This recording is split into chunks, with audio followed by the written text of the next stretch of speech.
আজকে আমাদের বাড়িতে হচ্ছে কাঁকড়া রান্না। কাঁকড়া রান্নাটা তোমাদেরকে দেখাবো আমরা কিভাবে কাঁকড়া রান্না করে খাই। প্রথমে কড়াইতে তেল দিয়ে আলুগুলোকে দিয়ে নুন হলুদ দিয়ে ভালো করে ভেজে তুলে নেব লাল করে।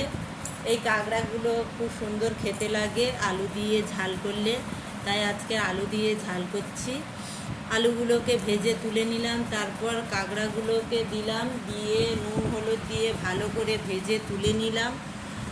এরপর কড়াইতে তেল দিয়ে তেজপাতা শুকনো লঙ্কা ফোড়ন দিলাম, তাতে পেঁয়াজগুলো দিয়ে ভালো করে লাল করে ভেজে নিলাম।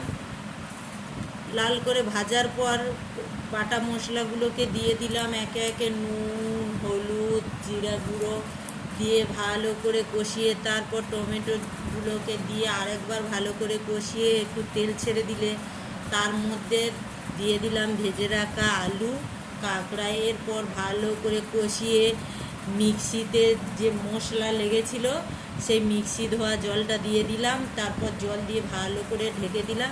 এরপর রেডি কাঁকড়া রান্না। আজকের আমাদের দুপুরের মেনু হচ্ছে কাঁকড়ার ঝোল আর সবজি। টাটা।